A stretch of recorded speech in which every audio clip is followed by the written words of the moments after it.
ဒီကိုဝန်ဆောင်အမျိုးသမီးဟာမနက်ခင်း4 နာရီချိန်ကြီးမှာအိမ်ကနေတိတ်တဆိတ်ထွက်ခွာလာခဲ့ပါတယ်။သူမဟာမှုန်မဲနေတဲ့အမှောင်ကျုထဲမှာမတ်ဆောက်လာတဲ့တောင်ကုန်းမြင့်ကြီးပေါ်ကိုတကုတ်တဲတက်ခဲ့တာပါ။သူမဟာပင်မလုံးလို့လဲချလောက်မဲ့ပြင်းထန်တဲ့ကိုလက်လှရှာအားကစားလေ့ကျင့်ခန်းတွေကိုမနာတန်အောင်အားပေးလုပ်ဆောင်ခဲ့ပါတယ်။ချွေတွေကတော့သူမရဲ့အဝတ်အစားတစ်ခုလုံးရွှဲရွှဲစို့သွားခဲ့ပေမဲ့သူမဟာတကြိမ်တစ်ခါမျှမရနာပါဘူး။သူမဒါတွေကိုမိမိကိုယ်ကိုအတွက်လုပ်နေတာမဟုတ်ပါဘူး။သူမဟာသူမရဲ့အသက်သက်ချရတဲ့ခမင်းဖေသူရဲ့အသက်ကိုကဲတင်းဖို့အတွက်အသေးအတန်အတိုက်ပဲဝင်နေတာဖြစ်ပါတယ်။လွန်ခဲ့တဲ့3 လကသူမရဲ့ခမင်းဖေသူမှာအသေးလျှောက်ယောဂပြင်းထန်စွာခံစားနေကြောင်းယောဂရှာဖွေတွေ့ရှိခဲ့ပါတယ်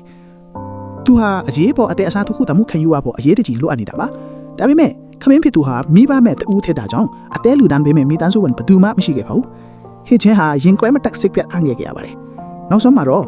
သူမဟာခမင်းဖေသူကိုမပြောဘဲလှုပ်ခွက်ကအသေးချင်းကိုင်ညီမှုရှိမရှိတွေးစစ်စစ်မှုတွားရလှုပ်ဆောင်ခဲ့ပါတယ်။ရလာထွက်လာတဲ့အခါမှာတော့တကယ်ကိုအရုံဟုတ်စရာကောင်းလောက်အောင်တသားတဲ့နေပါကိုင်ညီနေခဲ့တာကြောင့်သူမဟာခမင်းကိုအသေးလူတန်းပေးနိုင်မဲ့သူဖြစ်လာခဲ့ပါတယ်။ဒါပေမဲ့ဆရာဝန်ကသူမကိုစိတ်မကောင်းစရာအခြေအနေတစ်ခုပြောပြခဲ့ပါတယ်။သူမရဲ့အသေးမှာအစီဖုံးနေတဲ့နှုံးကအရှာမြင့်နေတာကြောင့်ခွဲစစ်လို့မရသေးပါဘူး။သူမအနေနဲ့အသေးလူချင်းကြီးအရင်ဆုံးကိုယ်အလေးချင်းအမြန်ဆုံးခြာရပါမယ်။ဒါကြောင့်မလို့သူမဟာဝေးကြစီဖို့မိနီကူကိုညင်ပတ်နှိမ့်ဆက်တဲ့နီလန်တွေကိုအစတင်အသုံးပြုပါတော့တယ်။ခမင်းဖြစ်သူနဲ့အတူသမင်းလက်စွန်စားဖို့ညှဉ်းဆန်ခဲ့ပြီးသူ့ဆန်းနဲ့ဝေးကြစီမဲ့ချော်ရီတွေကိုပဲနေ့တိုင်းတောက်ထုံးခဲ့ပါတယ်။သူမဟာတီလို့ဝက်ကြီးလေးကိုဒလလုံးလောက်အထီးစင်စွာတည်ဆောင်ထားခဲ့တာပါ။ဒါပေမဲ့ဒီနေ့မှာတော့မတည့်မထားတဲ့အဖေတွေကကူဖြစ်သွားခဲ့ပါတယ်။ဟေချင်းဟာယူရီအကြီးတတိလဲလဲကျသွားခဲ့တာကြောင့်စီးရုံကိုအေးပေါ်ပို့ဆောင်လိုက်ရပါတယ်။အဲ့ဒီအခါမှာတော့သူမမှာကိုဝတ်ရှိနေပြီဆိုတော့တဲ့တင်းကိုဆရာဝန်တွေကတွေ့ရှိသွားကြပါတယ်။အဲ့ဒီတဲ့တင်းဟာသူမကိုတခစ်ကိုဆုံးအမင်တက်သွားစေခဲ့ပါတယ်။ကိုဝန်ဆောင်ထားရတာကြောင့်အသက်အစားထုတ်ခွင့်စိတ်မှုကိုမဖြစ်မနေဆွတ်ဆောင်လိုက်ရပါတော့တယ်။ဒီအကြောင်းကိုဟေချင်းရဲ့မိခင်ဖြစ်သူတည်သွားတဲ့အခါမှာတော့သမီးဖြစ်သူက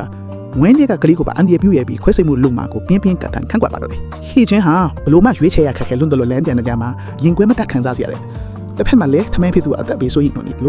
နောက်တစ်ဖက်မှာလည်းသူမရဲ့ဝမ်းပေါက်ကလေးထဲမှာတက်ရှိရင်သွင်းလေးတကူကအသက်စားတင်ရှင်းတန်းနေပြီဖြစ်ပါတယ်။သူမဟာတငယ်ချင်းဖြစ်သူရဲ့ရှိမှတင်စိတ်မထင်းနိုင်အောင်ဟောကြီးကိုရောက်ရှာပါတယ်။ခမင်းဖြစ်သူဟာဒီအကြောင်းကြီးတွေးသွားတဲ့အခါအလွန်အမင်းစိတ်မကောင်းဖြစ်လာတယ်လို့တုံလောက်ကြောက်ချားသွားခဲ့ရပါတယ်။သူဟာဟေချင်းရဲ့လက်ကိုတင်းတင်းကြပ်ကြပ်ဆုပ်ခိုင်းလိုက်ပြီး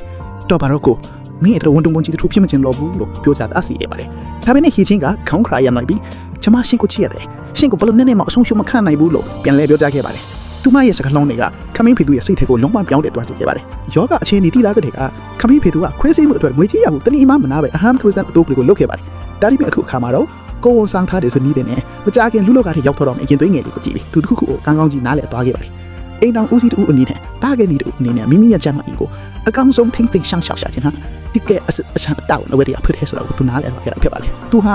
အရက်တောက်တာတွေကိုလုံးဝဖြတ်တော့လိုက်ပါတော့တယ်။ကျမ်းမာရေးကိုလည်းတစ်ခုတခါယူဆိုင်ပါတော့တယ်။ဒီနေ့ကစားပြီးလင်မရနေအောင်လုံးအတူတကွပြောင်းလဲလာကြပါတယ်။မနက်လင်းအခုအချိန်တိုင်းမှာဟမ်းမြေကမ်းမထားတဲ့ချက်အတူတကွလမ်းလျှောက်ခဲ့ပါတယ်။ခမင်းဖြစ်သူကဇနီး